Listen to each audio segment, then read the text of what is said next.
우리 그 대용설에 대해서 했었죠. 대용설. 대용설이 뭐예요? 어떤 이론이에요? 대용설이 어떤 이론인지 한마디로 얘기하네요. 대응하는 속도가 있어요. 크게. 대응하는 속도가 있어야 그러니까 어떤 명제가 칩니다 그럴 때 하려면 어떻게 해야 된다? 대응하는 상태가 있어야 된다 이런 주장이죠. 한마디로 얘기하면 그거예요. 근데 지난 시간에 살펴봤지만 대응설이 많은 문제를 가지고 있었죠. 어떤 문제가 있어요? 제일 큰 문제들이 어떤 게 있어? 지난 시간에 얘기했죠. 어떤 게 있었죠? 지난 시간에 어떤 문제들 얘기했어요? 대응설이 좋다고 그랬어요, 내가? 아니요. 그 대응설이 근데 우리의 상식을, 상식적인 진리의 기준, 참의 기준을 설명하는 상식적인 기준을 얘기하는 거 아니에요, 사실 대응설이. 그 대응설을 옹호 안 하면 이게 뭐 우리가 약속하고 뭐 이런 거 다 어떻게 보면 그 근거가 없게 된다는 얘기죠. 그런데 문제가 있죠, 대응설이. 어떤 문제들이 있어요? 대응설은 1대1의 대응설이라고 하는 사실 실제로 아내를 성분은 1대1이 아니라 1대1이 아니죠. 1대1이 대응이 안 되죠. 그 다음에 구조적인 요소도 없죠. 실제 세계와. 그 실제 세계라는 것에서 우리가 알 수 있어요? 없어요? 모르는 거죠. 우리가 볼 수 있는 건 뭐예요? 개념 체계에 따라서 구분되고 나눠지고 뭐 이런 거 보는 거 아니에요. 그래서 1대1의 대응, 어떤 외부 세계의 대응 관계, 이거 밝힐 수 있는 방법도 없는 거죠, 어떻게 보면. 외부 세계가 없을 수도 있단 말이에요. 지난 시간에 내가 퍼츠남 얘기하다가 말았죠. 퍼츠남 얘기를 조금만 더 합시다. 우선 이런 얘기예요. 이게 세계다. 세계다. 그럼 세계를 보는 개념 체계들이 무지하게 많을 수 있다는 얘기예요. 예를 들면 어떤 게 있어요? 물리학자들이 보는 물리학자들의 개념 체계를 볼 수 있죠. 또 생물학자들이 다르죠, 이거. 왜 달라요? 생물학자 아는 이 사람은 그 물리학식으로 보는 게 아니라 완전히 그 생명의 주관성을 둬가지고 생명을 한다고. 그다음에 뭐, 노자 같은 뭐 이런 것도 있죠. 그러면 언어 체계도 그렇죠. 뭐, 영어 다르고, 한문 체계 다르고, 뭐 산스크리트도 다르고 다 다르죠. 이것도 다 개념 체계로 볼 수 있는 거란 말이에요. 그 퍼츠남에게 이런 얘기예요. 제가 어떤 개념 체계를 택해야지만 세계를 볼 수 있다 이런 얘기예요. 개념 체계가 없으면 아예 세계의 모습을 파악도 할 수 없다. 그런 얘기예요. 근데 어느 개념 체계도 속해야 된다 이런 얘기예요. 속하는데 이 다양한 개념 체계들이 서로, 그러니까 이게 불가공학성이라고 그러는데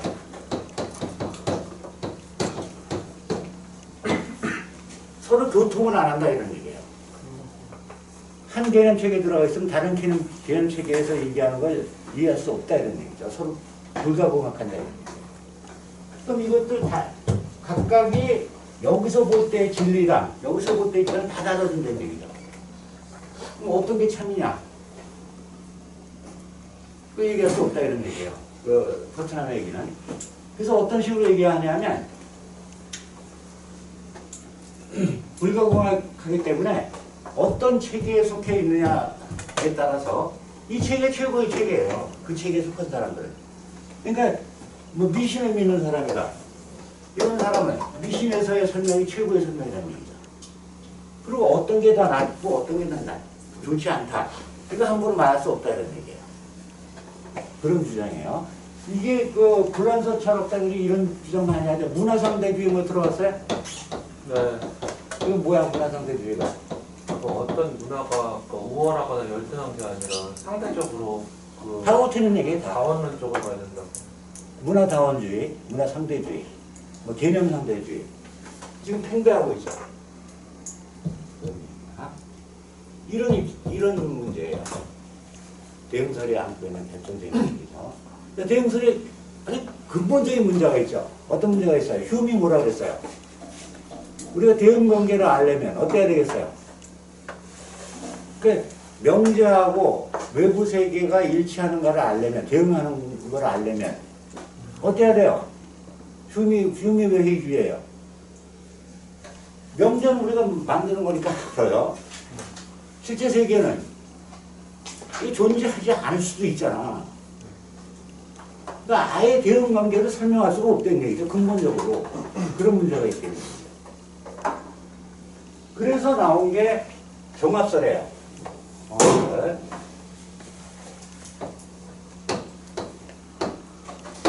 종합설은 어떤 이론이라고 그랬어요? 비트겐슈타인이 일단 주장하고 받고 일단 내뱉고 봤는데 생각해보니까 아닌 것 같아갖고 고친 이론이요. 어떻게 다시 한번. 비트겐슈타인이 그 픽처 테오리를 일단 만들어서 일단 내뱉고 봤는데 생각해보니까 아닌 것 같아가지고 좀 수정 좀 한 이론이요. 그런 면도 있어. 그런 면도 있는데, 그 정합선의 내용을 내가 어떤 식으로 얘기를 했어요. 일관성. 그러니까 비트겐슈타인이 이런 식으로 얘기했죠. 이 각각의 개념 체계들, 네. 이게 뭐라고 봤어요? 이 어느 게임이라고 본 거예요, 각각을. 다 게임이다. 말놀이다. 말놀이 이렇게 본 거죠. 이것은 말놀이기 때문에, 이게 뭐 실제랑 대응하고 이러는 게 아니라 뭐예요? 이 말놀이에서 말놀이가 잘 되려면 어때야 돼요? 게임이 잘 되려면. 규칙 잘 지키고 이러면 되죠? 이거에 불과하다 이런 얘기예요. 그런 식의 주장이죠. 비트겐슈타인의 주장이. 그 정합선은 어떤 입장이에요? 정합선은 기본적으로 이런 입장 받아들이는 거예요? 안 받아들이는 거예요? 안 받아. 아니, 그러니까 이런 입장. 그 개념 체계. 개념 체계를 받아들이는 거예요. 그 개념 체계에 입각한 우리 개념 체계에 따라서 우리 믿음 생기죠. 일정한 개념 체계를 받아들였을 때 그 믿음 체계로 청거짓을 설명하는 이론이 정합설이에요. 그러니까 믿음 체계와의 정합 관계에 의해서 청거짓을 설명하는 조금 구체적으로 얘기를 합시다.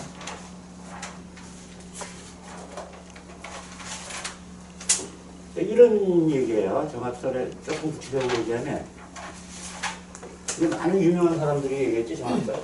그 콰인 뭐 이런 사람들, 그다음에 내셔 뭐 이런 아주 대표적인 그런 철학자들이 이런 주장을 해요. 그러니까 정합설에서의 참여 기준이에요.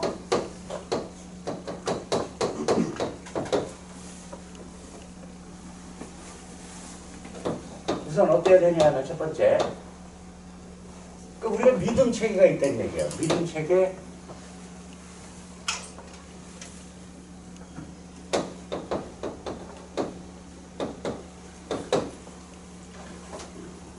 X라고 할까?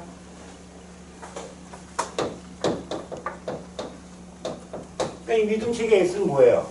어떤 일정한 개념 체계 속에서 그 명제들 믿고 있는 거, 받아들이는 거, 그런 체계가 있다는 거죠. 믿음 체계. 그러니까 이건 뭐예요? 믿음 체계 S라 그러면 요거는 어떻게 보면 집합이라고도 볼 수 있죠. 이 일정한 개념 체계에 속한 사람들이 믿고 있는 명제들의 집합이라는 얘기죠. 명제들의 집합이에요. 믿음 체계, 이 정합적인 체계 조금 구체로 해봅시다. 적인 명제들의 집합.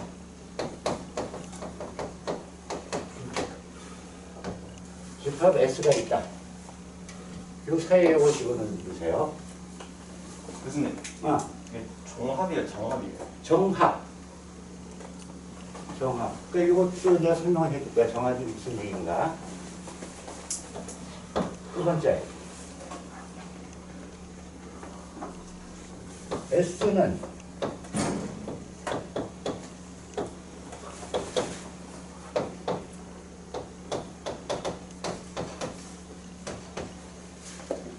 그러면 영어 쓰는 거 싫어하지나? 싫어하지. 근데 설명을 해주잖아. 그냥 맥시멀리 컨시스턴트하다.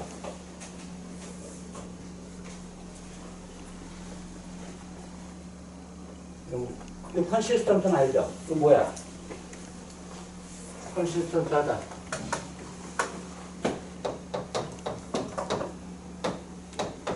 일관성이에요, 일관성. 일관성. 그다음 맥시멀 하다니까 무슨 얘기예요? 최대한으로 그렇다는 얘기죠. 자, 우선 그 믿음 체계가 한 사람 누구야? 준철이가 믿고 있는 믿음체계가 S라 그러면 이 믿음체계가 일관성이 있어야 돼요, 없어야 돼요? 근데 일관성이 없으면 어떤 문제가 생겨요? 믿음체계는 이게 뭐예요? 이게 준철이의 믿음체계라 그러면 준철이가 믿고 있는 명제들의 집합이죠. 근데 이게 만약에 일관성이 없으면 어떤 문제가 생겨? 모순이 발생한다는 얘기지, 이 안에서. 그러니까 모순적인 믿음 체계라는 얘기죠. 그럼 되겠어, 안 되겠어? 안 되죠. 그러니까 정합적인 믿음 체계가 되려면 반드시 S는 일관성이 있어야 돼요. 일관성이 있어야 돼요. 그런데 그냥 일관성이 있어야 되는 게 맥시멀리 일관성이 있어야 된다 그랬죠? 이게 정합적이라는 얘기예요. 그럼 무슨 얘기냐면 이런 얘기죠. 만약에 기존의 명제에 대해서 뭐 P라는 명제가 있다고 합시다. 이 명제에 대해서 준철이의 믿음 체계 속에 P가 안 들어가 있어. P나 나P가 안 들어가 있으면 P에 대해서 판단을 못 한다는 얘기죠. 그러니까 기존의 명제들에 대해서는 P든 나P든 둘 중에 하나는 이 안에 들어가 있어야 된다는 얘기죠. 그게 정합적이라는 얘기예요. 그러니까 기존에 우리가 알고 있는 명제들에 대해서는 일정한 믿음을 가지고 있어야 된다는 얘기예요. 그럼 참고짓은 어떻게 돼요? 참고짓은 어떻게 하면 되겠어? 하나의 명제 C는 이쪽으로 씁니다. 이쪽으로 씁니다.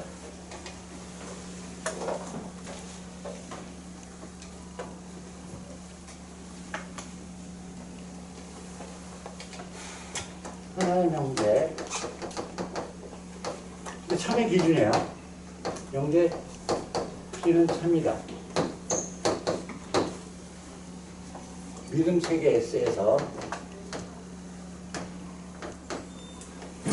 자꾸 지저분하게 그냥 뭔가 이해는 되지. 믿음 체계 S에서 하나의 명제 P는 참이다. 두 가지 경우가 있어요. 첫 번째, P가 기존의 명제일 경우,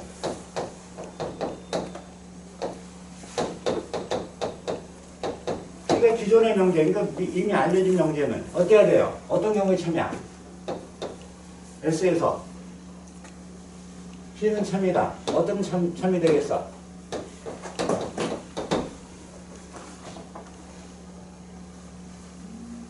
P가 기존의 명제란 말이야. 이미 많이 사용되는 명제야. 그러면 이게 참이려면, S에서 참이려면 어때야 돼요? 어때야 되겠어? P는 S의 하나의 원소이다. 이러면 되겠어, 안 되겠어? 아까 내가 얘기했잖아. P든가 나P든가 들어가 있어야 되죠? 그러니까 기존의 명제라면 S 속에 들어가 있으면 참이고 그러지 않으면 거짓이다 이런 얘기죠. 그런 얘기야. 그 다음에 기존의 명제가 아니라 새로운 명제일 경우,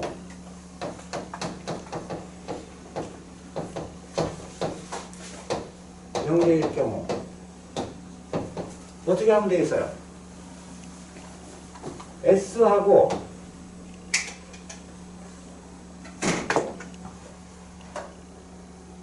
S는 집합이죠. S는 집합이에요.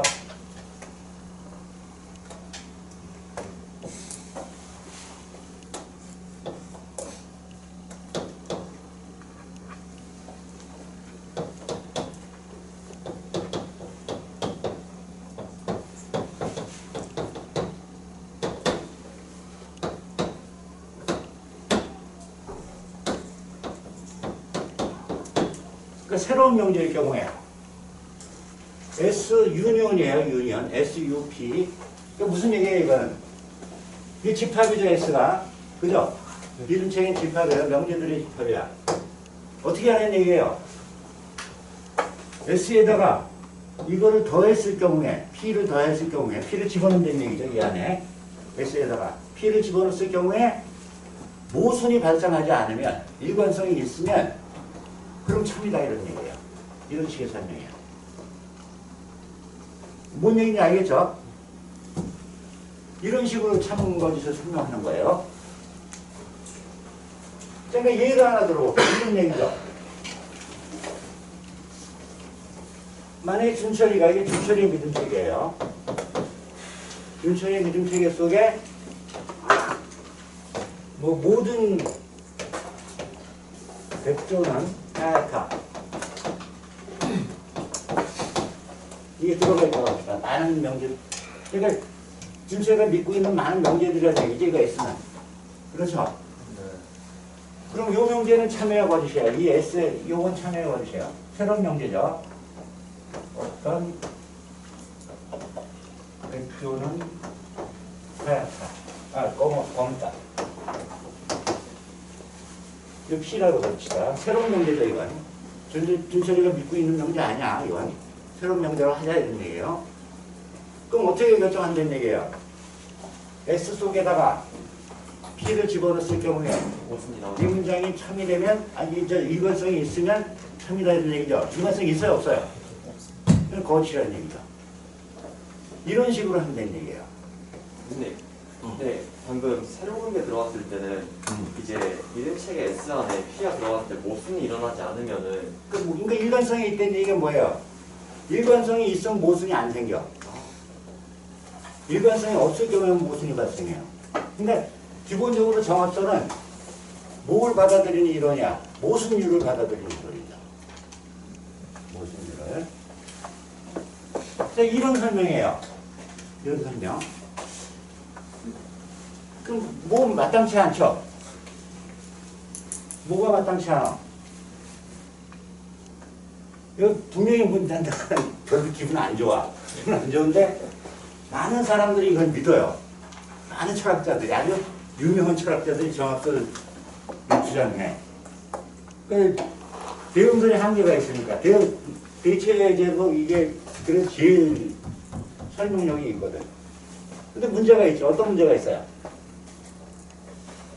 이 믿음 체계 S라는 거, 아까 그 세 개를 보는 개념책이 무수하게 많았죠. 그럼 이것도 마찬가지로 무수하게 많지 않아요? 무수하게 많을 거 아니에요. 그러니까 예를 들자면 어떤 것도 있어요. 예를 들어 종교 믿는 학생인 경우에, 특히 기독교 믿는 학생은 창조론 믿죠? 네. 창조론 믿잖아. 근데 나 같은 사람은 창조론 믿어, 안 믿어? 안 믿고 진화론을 믿는단 말이야. 그렇죠? 그럼 이게 손해, 이건 믿음 체계예요. 손해 믿음 체계. 근데 기독교 믿는 학생이라고 A라는 사람이야. 이 안에 A는 뭘 믿고 있어요, 반드시? 창조론을 믿고 있죠. 나는 진화론을 믿고 있어요. 진화론을 믿고 있죠. 그럼 이런 명제 어떻게 돼? 새는 공룡으로부터 진화했다.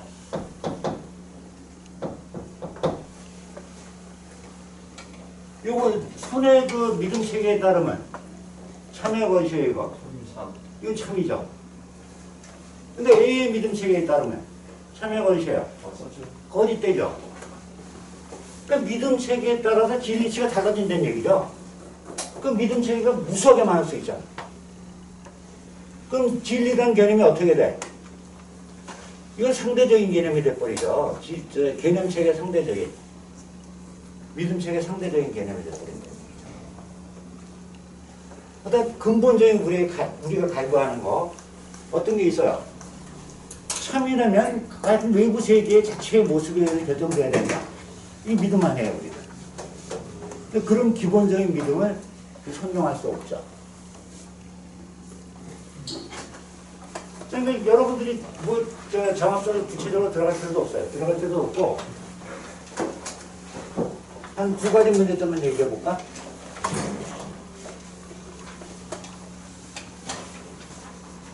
이게 믿음 체계로 합시다. 한 사람의 갖고 있는 믿음 체계야. 여기 무수하게 많은 그 명제들이 있겠죠. 그렇죠? 그럼 이거 어떻게 얻어졌어요? 믿음 체계의 믿음들, 명제들.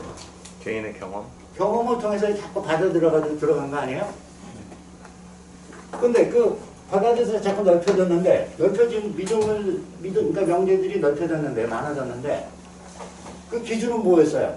기준은 기존의 믿음 체계랑 정합적이냐 아니냐죠. 그럼 이거 거꾸로 내려가 봅시다. S가 아기 때서부터. 그 아기 때는 뭐 정말 갓난 아기 때 태어나자마자 아무것도 없었겠죠. S 속에. 그렇죠. 공집합이죠. 그 완전 종합적이다 아니다 얘기를 하려면 최초로 하나의 믿음이 생겨야 되죠. 원초적인 믿음이 생겨야 될 거 아니야. 이 P라 그럽시다. 그거. P는 이거 어떤 기준으로 뽑아낸 거야 이거. 정확성을 설명할 수 있어요 없어요? 안 되죠. 안 되죠. 그러니까 이런 근본적인 그 우리의 상식적인 직관에 어긋나는 그런 요소가 있다는 얘기예요. 정합성은. 근데 대안이 없으니까 정합성을 받아들이는 거예요. 이거 조금 생각을 해봅시다. 저 대응설이랑 정합설을.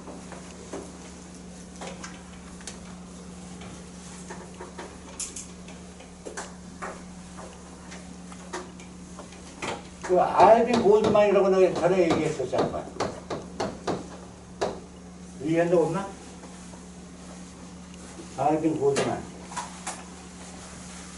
못 들어봤어요? 네. 그래 얘기 안 했었나? 안 했다 치고. 교수님. 응. 근데 태어날 때부터 응. 이제 관념들을 가지고 있다는 전제 하면은 정합설이 그건 이제 그 정합설 그런 사람들은 누구냐면 대륙의 합리론자들이죠. 대륙의 합리론자들이야. 합리론자들은 그 정합설을 받아들이죠 일종의. 관념을 이제 인정하니까. 관념 인정하니까. 자 이거 이런 얘기가 나온 건 주로 어디서 나온 거예요? 이거 영리 철학자들에서 나온 거야. 경험주의자들. 골드만이라는 사람이 있는데 이 사람이 어떤 책을 썼냐 하면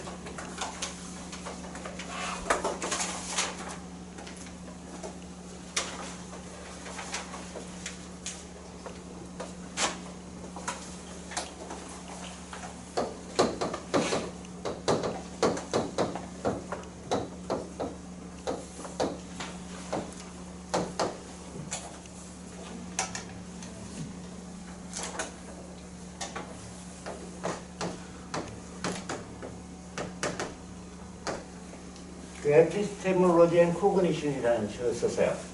이 책에서 어떤 주장을 하냐면 꽤 두꺼운 책이에요. 나도 이 책을 샀는데 그래서 일부분밖에 안 보고 침된 부분만 보고 나머지 부분은 안 봤어요. 근데 여기서 이 양반이 어떤 얘기를 하냐면 재단사 얘기를 그래요. 재단하는 사람. 그러니까 드레서지. 사람이 하나 있다고 합시다. 이게 준철이야. 준철이에요. 근데 그 재단사가 옷을 약하게 만들어서 준철이가 입을 옷을 뭐 이런 옷도 만들고 뭐 치마처럼도 만들고 막 이랬어. 양복도 만들고 티셔츠도 만들고.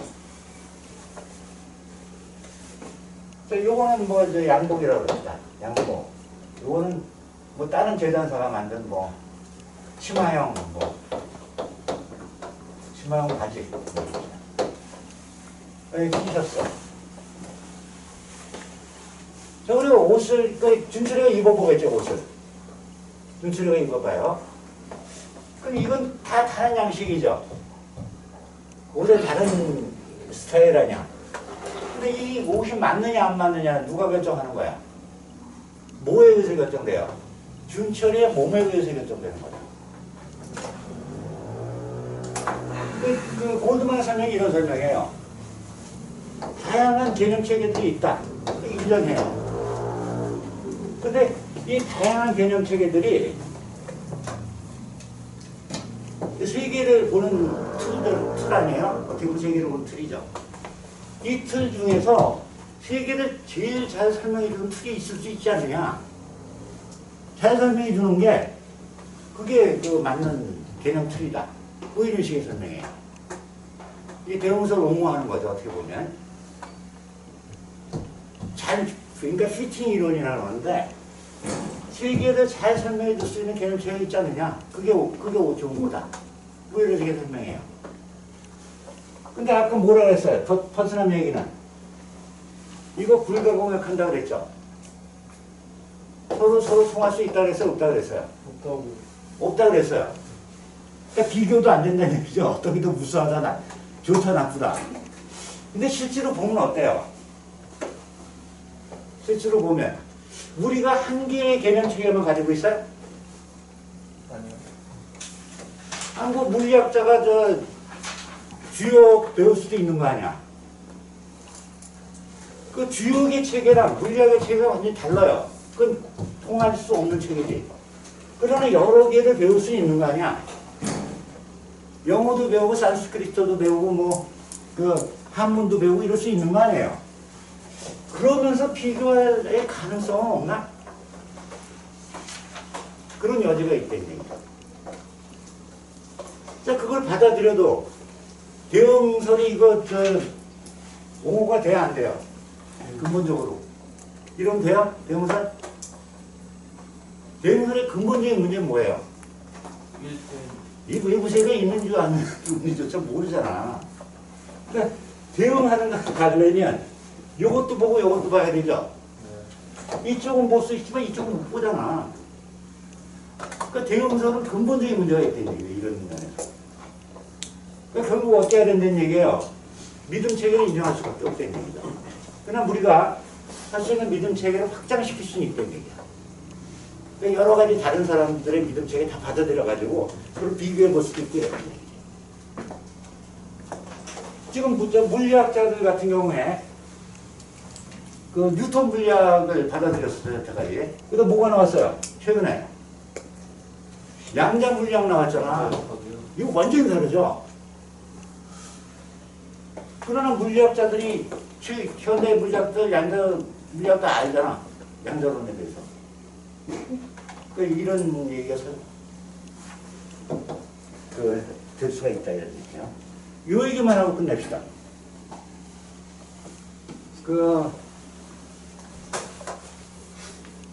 준철이가 지난 시간에 질문한 거랑 관계된 얘기야.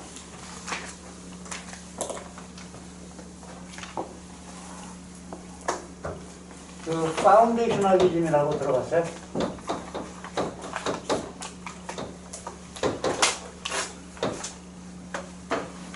파운데이션이 뭐예요? 여자들 잘하지? 파운데이션이 뭐야? 기초 또는 설립하다는. 그 파운데이션 기초잖아. 파운데이션 이런 거 많이 하죠. 또 이거 뭐예요? 기초이론이에요. 기초이론. 기초이론은 뭐냐 하면 기초이론의 겁니다. 이거 영미 철학자들이 굉장히 많이 구성을 했어요. 파운데이셔널리즘은. 이건 뭐냐 하면 외부 세계에 대한 우리의 지식은 뭐에 기초해야 되냐 하면 결국 우리가 외부 세계를 접촉할 수 있는 거는 지각밖에 더 있느냐. 우리 감각기관을 사용해서 외부 세계를 지각하는 것밖에 더 있느냐. 그러니까 지각이 감각 경험이죠. 감각 경험이 모든 지식의 기초이다. 이런 식의 주장이에요. 쉽게 얘기하면. 감각 경험에 대한 지각이 외부 세계에 대한 지식에 대한 기초이다. 그래야지만 된다. 이런 얘기죠. 왜? 우리가 지각 행위를 통해서 외부 세계를 유일하게 접촉할 수 있으니까. 설득력 있는 얘기죠. 그래서 어떤 주장을 하냐면 이런 얘기를 해요.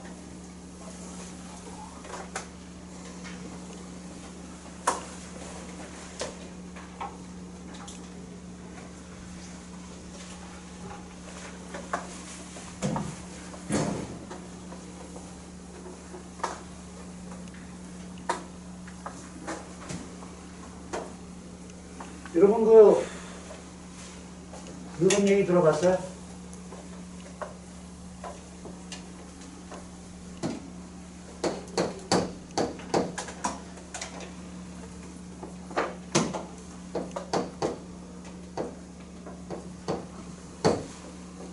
프로토콜 센텐스. 이거 들어본 학생 있어요? 프로토콜 사전 찾아보세요. 무슨 뜻이냐? 센텐스는 알 거고.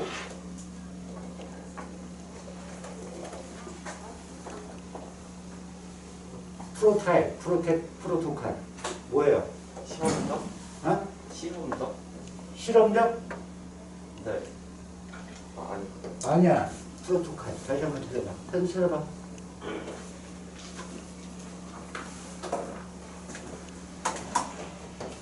원초적인 명제다. 아주 기본적인 명제다. 원초적인 명제다. 이 원초적인 명제를 이제 예를 드는데, 여러분 데카르트 배웠죠? 데카르트가 어떤 얘기를 해요? 데카르트가 그 외부 세계를 통한 그 관념 인정해야 안 해요? 하죠. 그러니까 데카르트가 이런 얘기를 하죠. 그 외부 세계에 대한 관념에 대해서 우리가 딴 거 하지 말고 직관을 통해서 그 내용을 그대로만 묘사한다면 그럼 그건 거짓이 아니다 이런 얘기죠. 그런 얘기 하죠. 그러니까 우리의 감각 경험 내용 자체를 판단하지 말고 개념이랑 붙이거나 외부 세계랑 연결시키지 않고 그거 자체만을 보면 그거는 참 아니냐 이런 얘기예요. 그러니까 그 관념 자체, 이 관념 들어온 거죠. 외부 세계에서 들어온 거예요. 그렇죠? 이 관념 자체 들어온 거를 일체 평가를 하지 말고 이름 붙이지 말고 요걸 직관을 통해서 명료하게 하면 이건 참 아니냐 이런 얘기죠. 그럼 요런 것들이 지식의 기초가 될 수 있지 않느냐 이런 얘기예요. 이게 원초적 명제다. 그러니까 뭐예요? 우리의 감각 자료를 감각 자료 자체를 외부 세계랑 연결짓지 않고 개념 체계에 따라서 구분짓지 않고 요거 자체를 보고할 수 있다면 요게 그 원초적 지식이 될 수 있다 그런 얘기죠. 그런데 그래요 안 그래요? 어떤 문제들이 있어? 이게 아주 재밌는 얘기예요. 그래서 요것 때문에 그 프로토콜 센텐스라는 그 논문도 나오고 뭐 많은 사람들이 그 파운데셔널리즘을 주장하고 있는데요. 근거가 되는 얘기죠. 현상학도 여기서 나온 거야. 현상학도. 근데 어떤 문제가 있어요? 근데 저게 개는 이제 개랑 사람이랑 시각이 보이는 게 다르잖아요. 그래서 표현하는 게 이제 직관으로 본다 해도 완전히 다를 수도 있고. 다를 수 있어. 그러니까 이런 얘기하니까 다르다는 거 인정해요. 다르다는 거 인정하는데 이걸 우리한테 들어온 거니까 이 들어온 내용 요거 자체만을 그냥 보자 이런 얘기예요. 그 외부 세계는 결부를 시키면 참 거짓 문제가 생기고 이러니까 요거 자체만 묘사하면 그러면 이거 자체로서는 참 아니냐 이런 얘기죠. 자체만을 묘사할 수가 있는. 그게 이제 핵심인 거야. 핵심인 거야. 그러니까 요런 언어가 가능하느냐. 그러니까 요런 그 센스 데이터 자체를 보고할 수 있는 언어가 가능하냐. 이거 가능해요. 어떻게 하면 가능해? 어떻게 하면 가능하죠? 내가 어떤 센스 데이터가, 내가 준철이를 보고 센스 데이터가 들어왔어. 여기 들어왔어. 그 여기다 준철이라고는 이름 붙이면 돼, 안 돼? 이거 왜곡시키는 거란 말이에요. 왜곡시키는 연결시키는 거니까. 어떻게 해줘야 돼요? 그냥 이 센스 데이터 자체에 대해서 뭐 A는 A다. 이런 식으로 그냥 맹목적으로 이름을 붙여주는 수밖에 없죠. 이런 거를 이제 오스텐시브 데피니션이라고 하는데,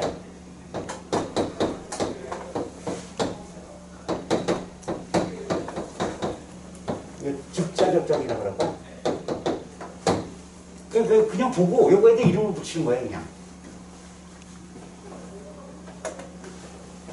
교수님, 근데 그 이름 붙이는 것 자체도 이제 개인의 판단이 들어가는 거 아니에요? 그러니까 이름을 어떤 이름을 붙이냐면 기호를 붙이는 거지 아. 의미가 있는 그걸 붙이면 안 돼, 절대로. 그러니까 내가 근데 이렇게 하면 이런 센텐스가 가능하다는 얘기거든요. 근데 이게 가능해요, 안 가능해요? 냉정하게 보면. 이런 오스텐시브 데피니션이 가능하냐고. 이게 의의가 있냐고. 아니요. 왜 없어? 얻는 이유가 뭐야? 그 개인에게만 이런 얘기죠. 개인 조금 이따가 그 얘기 할 때, 요거는 감각자료 자체는 거짓일 수 없을지 몰라요. 그러나 감각자를 보고하는 명제는 보고를 하려면 그냥 데피니션 이렇게 A라고 해가지고 누가 알아들어 이거? 뭐죠? 소통이나 내 자기한테도 의미가 없어. 동일한 게 2년 전에 나타난 동일한 감각자료가 있었다. 이거 A라는 거 어떻게 기억해 이거? 기억한다면 기억에 의존하는 거지? 그러니까 안 되죠. 이게 뭐예요? 뭐의 문제야 이게?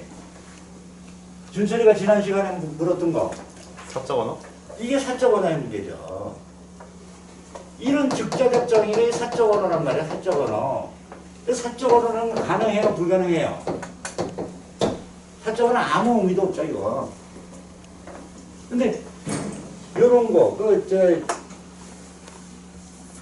치즘이나 이런 파운데셔널리스트들이 주장한 감각자료 자체를 보고하는 명제가 있다. 이건 참이다. 이거 말도 안 되는 얘기죠. 이걸 누가 주장한 거야? 이걸 비트게 주장이 뭐로 얘기한 거야?